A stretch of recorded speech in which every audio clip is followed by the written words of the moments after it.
Congressional lawmakers on both sides of the aisle, including Guam's delegate Jim Moylan, pushing the Justice Department to condemn the Insular cases. These cases have helped shape the rights, or as some say, lack thereof, for people living in the U.S. territories. Our Washington, D.C. correspondent Rachel Knapp reports. From 1901 to 1922, a series of Supreme Court cases helped shape the landscape for people living in the U.S. territories. The series of cases are known as the Insular cases. The Insular cases has served as a justification for the denial of civil and political rights to people deemed by the racist, segregationist Supreme Court of the early 20th century unfit to enjoy the full rights of American citizenship, although they take on the full responsibility. While people in the U.S. territories are U.S. citizens, they don't have the same rights as those on the mainland.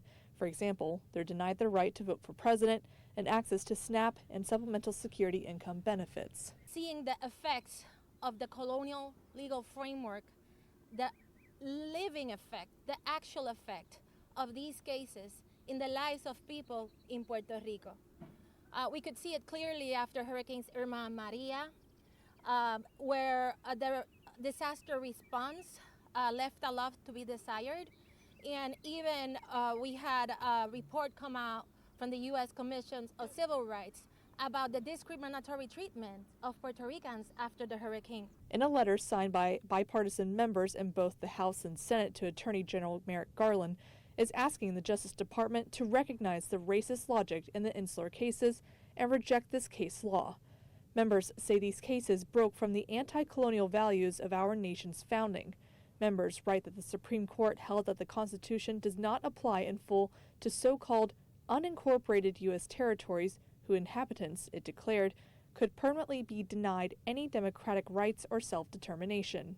Have stood for the proposition that the Constitution does not apply in full to so-called unincorporated U.S. territories, and that because they are inhabited by alien races, that's a direct quote, and, quote, savage tribes, they should not have the full benefits of U.S. citizenship. In a 2022 court opinion, Justice Neil Gorsuch wrote that the Insular cases have no place in our Constitution, adding that the Insular cases rest on a rotten foundation.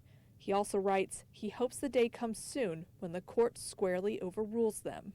Overruling the Insular cases will not magically solve the colonial problem that the United States has. Advocacy groups say failing to denounce the Insular cases will lead us to continue to see more of the same outcomes in the future.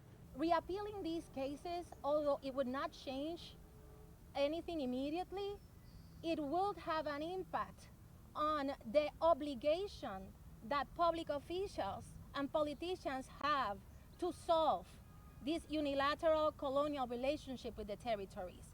It will kind of crumble down this wall that has been impeding or justifying inaction for years and years. In Washington, Rachel Knapp.